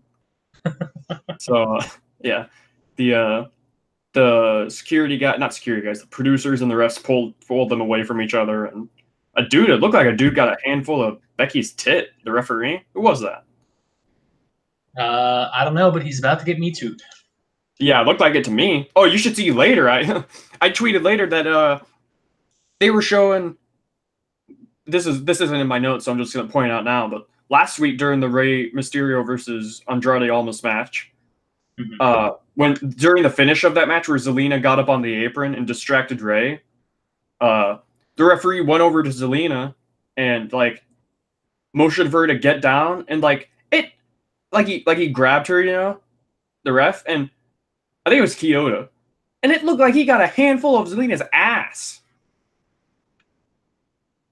Well, I mean, I don't know. Hashtag I'm not gonna. Yeah, I'm not gonna make any comments about anything because. But it looked like it. I don't know if it was an optical illusion, like maybe his hand was hovering around. You know, she was wearing black tights. Like sometimes it can look like that, but yeah, that's just what it looked like to me. I guess he could. I guess it's possible he didn't, but whatever. So next up we had Naomi and Mandy Rose, and this match actually got a video package hyping it up like it was a pay-per-view. Mm-hmm. And at least they treated it like it was, you know, like it was something, because it took up weeks of television. And it did generate some buzz with the whole hotel room. Well, it generated some buzz, and then you have, another pretty much like another fuck finish. So yeah, that was odd. It was kind of a nothing match, but the finish was Mandy threw Naomi into the post. And then pinned him. How many times do you think Naomi's been thrown into the post, like in her career? Probably a lot. But this time it puts her down. Yeah, that's what a blow off. Weeks of television, and the finish is you get rammed into the post. Like damn, like Brock Lesnar got drop kicked by Finn Balor into the post on Raw. And then still beat down Finn Balor. Yeah. So yeah, that was a peculiar finish. And I guess that's the end of the feud. Maybe they'll keep it going in the Rumble, or maybe Naomi's gonna eliminate Mandy Rose, and it's gonna be like that's gonna be the blow off right there. You know what I think should happen? What's that? I think that Naomi and Mandy should have a stare down in the ring during the Women's Rumble. Mm-hmm. And they're brawling and stuff, and then out of nowhere, Sonya comes out and eliminates both of them at the same time. Yeah, because Sonya's kind of been like the forgotten piece here. Yeah, Sonya's actually pretty good. I like Sonya. She's kind of forgotten, which I mean, Mandy has all the qualities that Vince and everyone likes. She's blonde, she's beautiful, she's kind of busty, you know. I actually don't think Mandy's bad in the ring either. I'm not even just saying that that's all she is, but Mandy's actually okay in the ring, I think. But you know, they're gonna push her. That's fine. Whatever. Maybe they'll win the tag titles. I mean, I still think it's gonna be Sasha and Bayley. Yeah, probably. I mean, that's easy. That's predictable. I'm thinking it should maybe be freaking Kyrie and Io Shirai from NXT, because but the first ever, you're gonna want it to be Boss Now Connection. Oh, you don't want it to be. Well, I meant you, meaning the collective you, right? Like general you. Yeah, WWE in terms of like making it historic. Right. People were thinking that it would be Trish and Lita, but like that ain't gonna happen. Then again, they did make the first ever women's Money in the Bank winner, Carmella. So no, the first ever women's Money in the Bank winner was James Ellsworth. He unhooked it. The first ever, dude. Just think about how sexist that is. The first ever women's Money in the Bank winner was a man. Man, I can't wait for Heavy Machinery to win those women's tag team titles. yeah, because they came out during that segment last week. Yeah. So next up, we had Miz versus Cesaro, and this was pretty much nothing. This was just to set up the fact that Miz and Shane are not 100% going into Rumble. Yeah, which means they're going to win. Yeah. Actually, in terms of like setting it up, I thought it was actually good. Like the segment and everything was done great. The match itself wasn't too much, but who cares? You know, like it doesn't mean anything pretty much. But Cesaro starts out, uppercuts him a bunch of times in the corner, and the cool part about this match was Cesaro caught Miz out of the air and hit a tilt-a-whirl backbreaker, which always looks cool. What the hell? Also, did you like what? What's that in the background? What is that? I was playing with yo-yo. Oh, I can very much hear it. Oh, sorry. No, but I did you like how Shane McMahon was able to fend off both members of the bar? Only temporarily. Yeah, but still, I mean, like it was like. Well, you know, he's a baby face. He's helping his friend. I can believe that. But I just the match itself, just for historical purposes, Sheamus got involved. I mean, somewhere down the line, Sheamus hurt Shane. So Shane was like on the ground and couldn't do anything to help Miz. So the ref was distracted by Cesaro. Miz was up in the ropes. Sheamus kicked him in the head. And then Cesaro hit the neutralizer. And that was the win for Cesaro. And it was whatever. You know, the match itself wasn't much, but it was what happened afterwards that was what I thought was interesting, because Shane excuse me, in the words of Byron Saxton, Shane bum rushed Sheamus. Yeah. He said he's just bum rushing Sheamus. What? Yeah, Byron said that.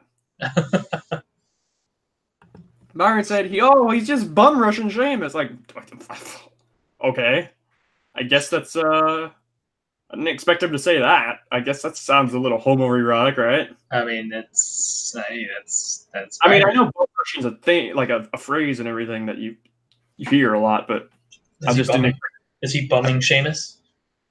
Yeah. Yeah, I didn't expect him to say it, is all. But yeah, so Shane is laying the Smackdown on Sheamus, and then Cesaro tries to make the save, but then Shane is laying the Smackdown on him. He throws him into the post. He clears the announce table. He places Cesaro on the table, climbs to the top rope, and he's going to hit the flying elbow, but then Sheamus pushes him off the top, and he goes like crashing into the barricade, and that could have ended badly, because, you know, if you slip doing that, you're dead. You know. Yeah, and he could definitely hurt himself real bad doing that. Quite a leap. So, Shane and Miz are now getting beat down by the bar, and they I actually liked a part of this where Miz covered Shane to try and prevent him from getting beat up. So it's showing that Miz, like, you know, is trying to protect Shane, even though it's, you know, it's in vain. So, what's next? Yeah, so the table's cleared, and Cesaro and Sheamus put Miz on the table, on the announce table, and then they powerbomb Shane through Miz through the table, and that looked. I thought that was cool. Yeah. Oh, I forgot to mention before that, Sheamus bro kicked Shane, and he kicked him right in the head. Like, did you see this? Oh yeah, I did. Yeah. He kicked him dead on in the face. Like, dude, man, poor Shane. I hope he doesn't have a concussion, because he kicked him square in the head. It was like Daniel Bryan in ROH. So, yeah, he powerbombed him through the table. That looked gnarly. I thought that looked great because they got some height on that powerbomb, planting Shane through. And, Miz and Shane are 100% winning the tag titles this Sunday. I don't like that, but it's going to happen. So, what do you do? What are you going to do? Yeah. All right. Next was Vince McMahon. Yeah. Well, they did a video package for Mustafa Ali versus Samoa Joe. Yeah. I thought it was a very good package, and I'm kind of nickel for every time I heard that. I thought it was a pretty good package. All right, I need to use the bathroom, so if you want to start off with the segment between Brian and, AJ, Brian, and Vince, I'll be right back. Yeah, sure. Vince comes out, and he just it looked like he was in a hurry. He just walks down there. He didn't even he strutted, of course, a little bit, but he just looked like he wanted to get the hell out of there. And he's like, I'm going to not comment on what just happened with Miz and my son Shane, but they're gonna have a good match this Sunday. And speaking of this Sunday, let's talk about AJ and Daniel Bryan. AJ Styles versus Daniel Bryan. They're gonna go face to face, 1-on-1, and we're gonna have a face off, and I'm gonna moderate it. That's what he's doing. It's a face off. They're gonna go face to face, moderated by Vince McMahon, which that just sounds like a great person to pick as your moderator. Vince, he'll really keep things in check. So, Brian or AJ comes out first, I think, and then he's getting in the ring. Daniel Bryan comes out, and Daniel Bryan refuses to get in the ring. And I thought Daniel Bryan was just amazing because, I mean, I say it every week, but this impotent. Change it. Yeah, this Daniel Bryan character is. I said to you that Daniel Bryan has overtaken Ciampa as the best heel in the company. And yeah, I mean, I think it's just Daniel Bryan goes all out in what he does. You know what? His funny thing is that like people are always like, what I see on Reddit, because I read the WWE Reddit, like people are always like, oh, but Daniel Bryan's right, and he's that's the thing, he's right. I'm like, I mean, debatable, yeah, it's all about opinions. Like exactly. Daniel Bryan obviously believes what he's saying in real life, but it's just over exaggerated. So yeah, I think he goes, I refuse to get in the ring, and I'm not gonna step into the ring with a sociopath. And he's talking about AJ. You slam me into a bunch of processed animal carcasses in the concourse last week on Smackdown, and I'm way too embarrassed to step into the ring after you pandered. Mm-hmm. And he goes, I had a vision of AJ as champion, an ignorant, impotent, illiterate future, and I can't allow that to happen. And you use your power to get fame and money, but I use my power for the greater good. The greater good. So I love that during this entire thing, Vince is yelling at him to get his ass in the ring. Yeah. Styles goes, "Is the greater good you talking like a jackass?" And, honestly, I feel like Styles' comebacks were terrible. Well, it got cheers, I guess. Yeah, because people love AJ, So, I mean, remember when people were upset when he did the whole chant that runs the camp? Really? Well, I remember like that did not get a good reaction because I was actually in the crowd when he did that for the first time. Really? Yep, it was in Philly when he first called himself the champ that runs the camp. Why did that not get a good reaction? I don't know. I mean, I think it was. I think people were like that's too cheesy. But I guess like it grew on people. But like at the beginning, like people were like, "That's," because remember they were talking about John Cena being the face that runs the place, right? And then he was like, "He may be the face that runs the place, but I'm the champ who runs the camp." Yeah. Well, I mean, he was only doing that just to, parody John Cena because he was feuding with him. Mm-hmm. So, yeah, I guess. But then I guess he did keep it though afterwards. Yeah.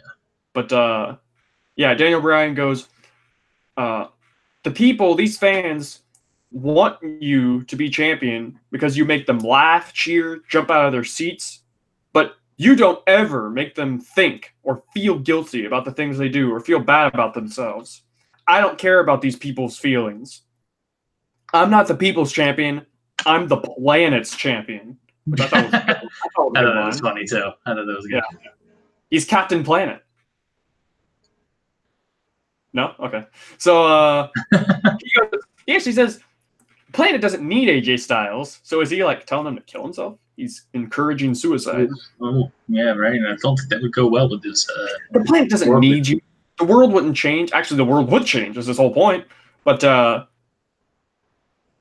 it does need you, AJ, though, for using his platform to be its voice. And if AJ goes, if the Planet had a voice, it'd be screaming at you to shut up. And he goes, actually, he had kind of a good line I thought of. He goes, I don't remember you pedaling your bicycle to the arena.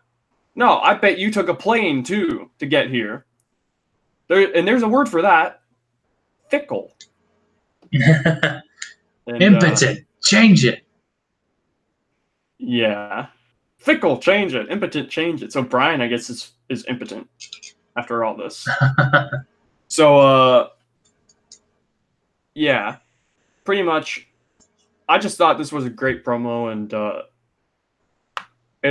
he keeps going along these lines, and he just keeps going, and then he goes, the great Carl Sagan once said, and then Vince McMahon was like, just pretty much, shut up, damn it, get in this ring. Get your ass in here. Yeah.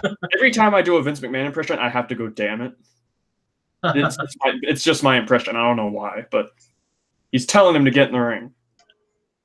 He goes, Brian responds, and he's like, you and the entire baby boomer generation are the great parasites of this world. And parasites, it reminds me of when Chris Jericho used to call people hypocritical parasites. Yes. And you people don't realize that him and his generation take and give nothing back, putting profit over the planet's needs, and they bow to him for it. This delivery is great, by the way, on these. Yeah.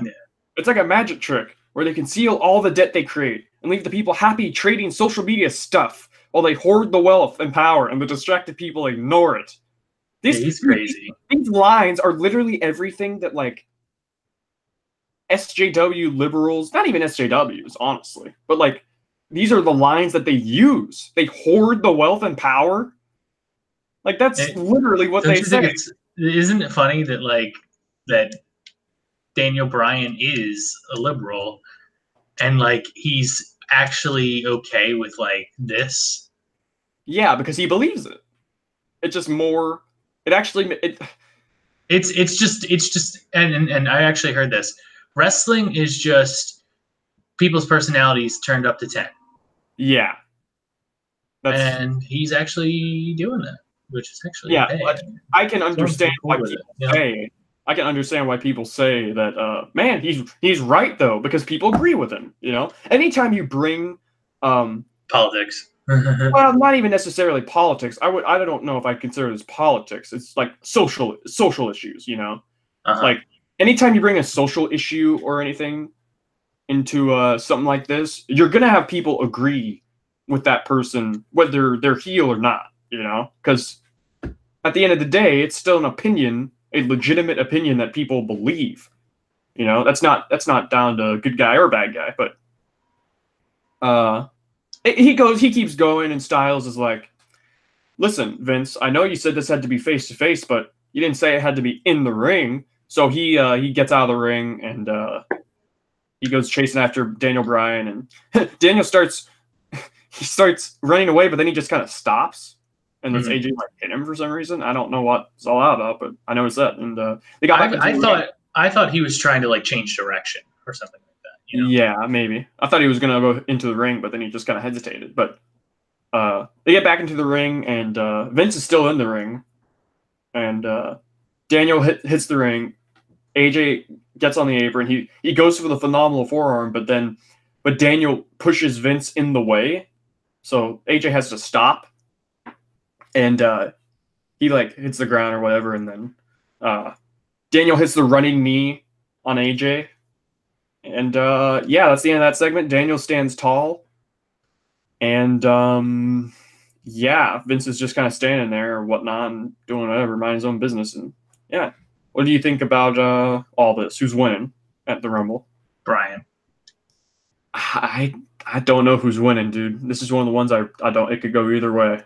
Really? Yeah, I think I'm leaning towards Brian winning, but I think it could go either way. Because let's think of it this way. Who do you think would be like? Who would be the WrestleMania match? If AJ wins or if Brian wins? Well, both. Well, if Brian wins, honestly, I don't know who he faces at WrestleMania, because I think I'm 90% sure a Raw superstar is winning the Rumble.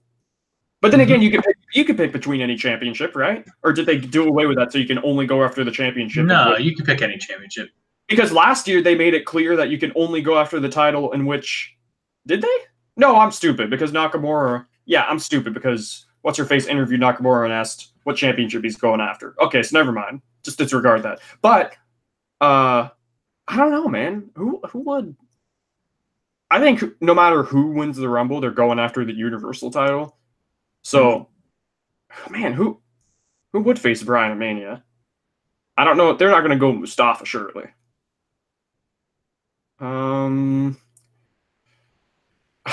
What do you think? Who do you think they would go against? Okay, so if it's Daniel Bryan who wins and the SmackDown superstar, it's got to be Rey Mysterio.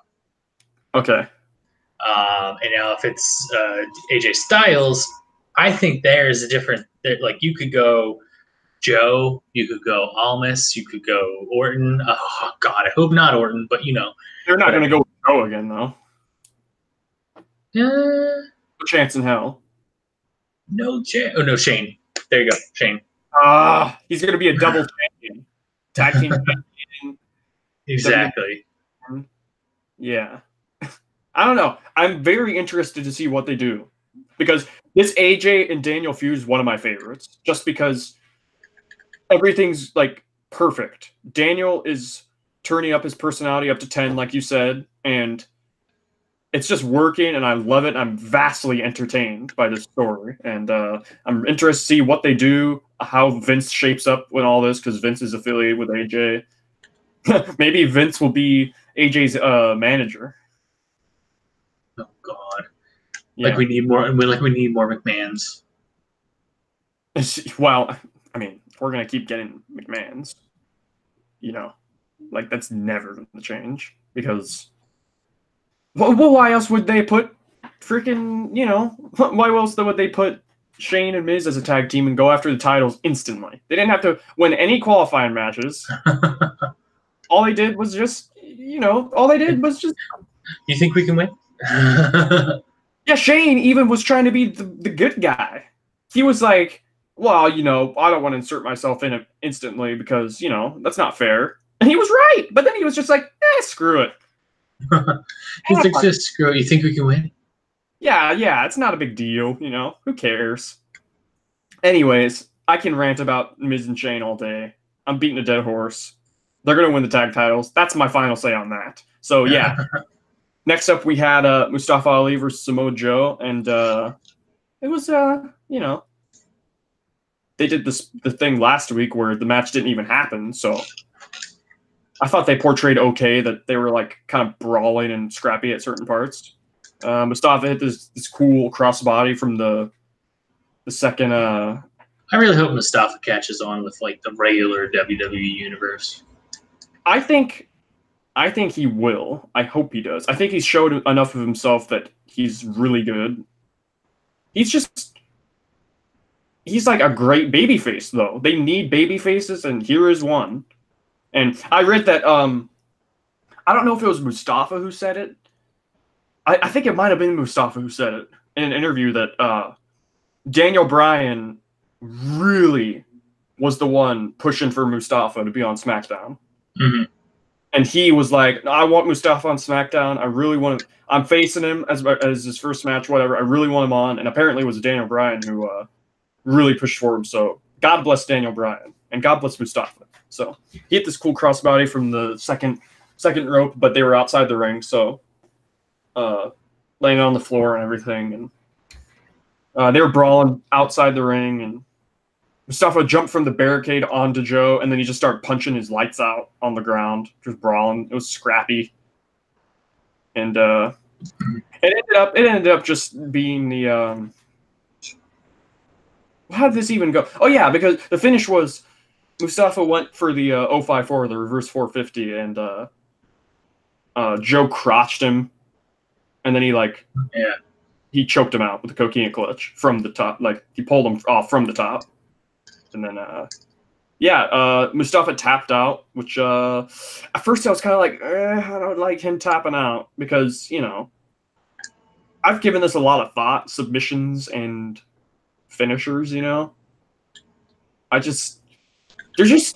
understand there's nothing wrong with submission finishers and everything, but there's just something that kind of rubs me the wrong way when a babyface taps out.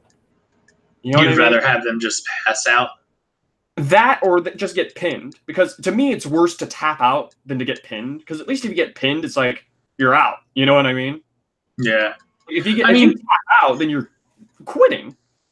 Well, I mean, like, how would you have Joe win that? I mean, like, just like I know that's why I'm like that's why I'm kind of not confused, but like I see both sides. Mm-hmm. It's just, I don't know. There's just something about a babyface tapping out that I'm not a big fan of for anyone, for when a babyface taps out. Now, if they're like a face and they're like not that big a person, they're not going to do anything, them tapping out really doesn't make much of a difference, Uh-huh. It's just, maybe it's just because it's Mustafa. I don't know. He could have passed out. I don't know. It's probably not going to hurt him. I hope it doesn't hurt him. But, next up, I mean, I think it takes more pride to tap out, because then at least you know your limit. I mean, I guess. You can look at it that way. But hold on, I got caught. Rather than being dumb. Yeah, I guess, because... Well, what about Cena? Never give up, right? Has he ever tapped ever since he was like Never Give Up Cena? I don't think so. No. He tapped before. He tapped out to Chris Benoit, I believe, and Kurt Angle. And as Dr. Orthogonomics, right? Yeah, in that same vein, right. And then I don't think Undertaker's ever tapped. Never? I don't think Undertaker has ever tapped. We could look that up right now, actually. Let's look that up. Has Undertaker ever submitted? Let's see here. On Quora. Okay, it says here this dude answers, technically, Undertaker tapped out to Brock Lesnar at WWE at SummerSlam 2015. That's right. Remember that? That was but that wasn't an official tap out. Right. It's just that the referee didn't see it. The timekeeper did and took it upon himself to ring the bell. I forgot about that, man. The Kimura, yeah. And then that's right, because that's the one where didn't he restart the match too, right? Because of that? I think so. So, and yeah, because that's the one where Undertaker kicked Lesnar in the nuts, right? Yeah. And people didn't like that at all. You remember all that? Yeah, shit? I do. Because it's Taker low blowing a dude. Like, that's not Taker. You know what I mean? Exactly. I mean, it might have been American Badass Taker, but not Dead Man Taker. You know what I mean? Mm-hmm. But yeah. And then it says, other than that, oh no, it says, similarly, on a SmackDown show some years ago, shown below, it says there's a video below, The Undertaker again tapped out to Kurt Angle, but it was not counted as a loss as the referee was counting a pinfall due to Angle's shoulder. Oh, that's right. I remember that. It was a dusty finish. It was a pin and a tap out at the same time. Yeah. I don't like those finishes. That's dumb. Yeah. You know, if you're pinning the guy, you really can't hold out for like another 2 seconds. You gotta tap. Really? Maybe I guess it's because they don't know that they're pinning. Maybe, the guy. Maybe that. Yeah, that's possible. But the ref's counting, and he's yelling 1, 2. You know. Yeah. But yeah. But then it says, other than that, Undertaker's never lost by tap out to anybody in WWE. As for his time in WCW or any other regional promotions before then, I don't know. So there you have it. All right, we really need to get through this. Yeah, this was the last match. This was Ray versus Otis. Oh wait, just really quickly, they did a New Day segment, and they were talking about how Kofi's trying to figure out what he's gonna do because he's run out of ideas to not get eliminated. Right? They always got to do something every year, and and then the New Day says, "Oh, we'll figure something out." He goes, it's the same question. Xavier Woods goes, it's the same question every single year. You know, like it's just every interviewer asks the same thing. Every single interview, who's gonna come up? Tony Chimmel, right? Oh yeah, and then Tony Chimmel comes up. Tony Chimmel is like, so guys, how's Kofi gonna avoid? And then they're like, get away from here, you know. And then Big E goes, Edge is not here. Yeah. Oh, I love that. Tony Chimmel. God bless Tony Chimmel. The rated R superstar.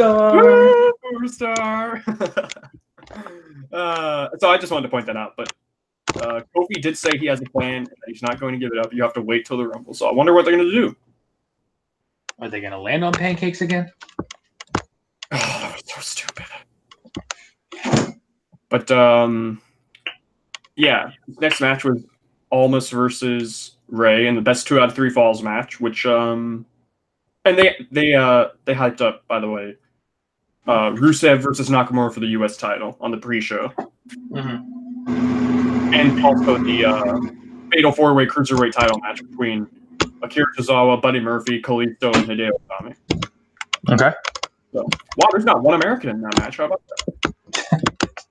So, anyways, after that, what the hell is going on here? What do you mean? Are you pressing a bunch of keys? Oh no, I'm walking around with my laptop. Oh, okay. Sound like you were like pressing the volume button. I don't know.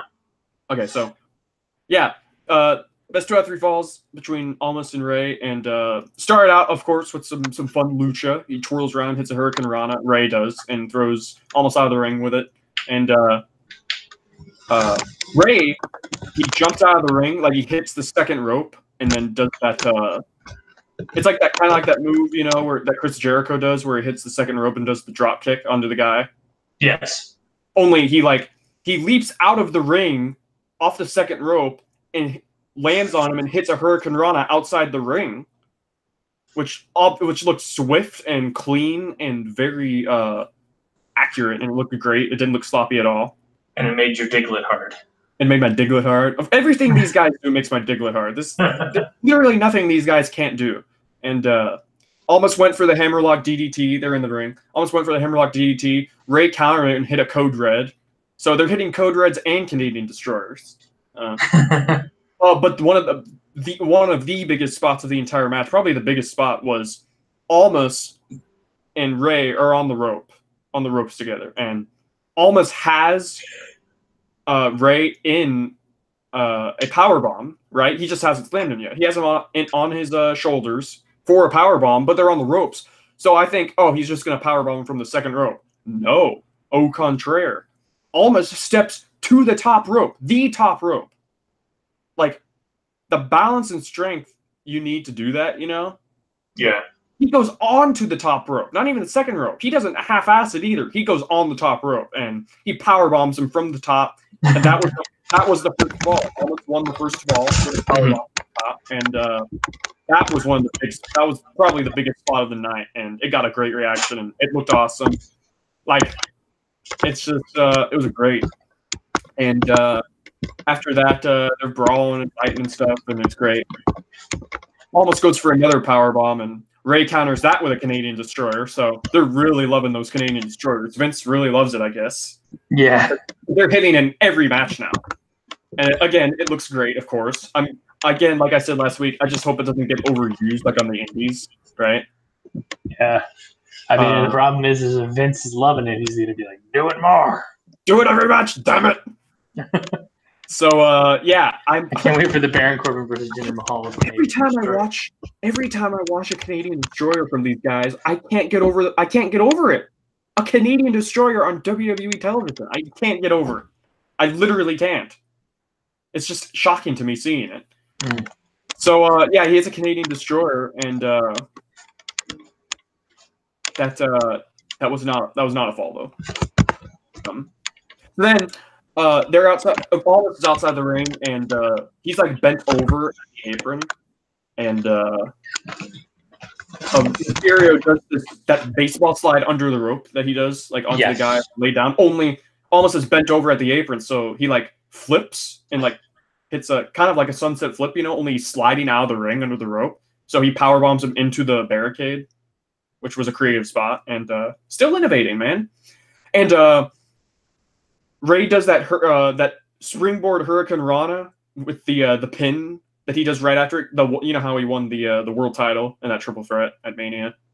Yes, Hurricane Rana with Angled Orton, yeah. The one where he like pins him right after it. That looked great, and it was a near fall. By the way, I'm not even going through the whole match. I'm just going through like a lot of these spots that I don't want to like take too long, so I'm just going through a bunch of the cool spots, and the big parts. So what's next?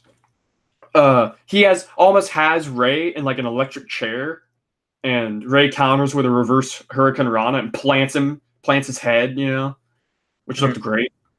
And I think I missed a fall too by accident. I missed a fall.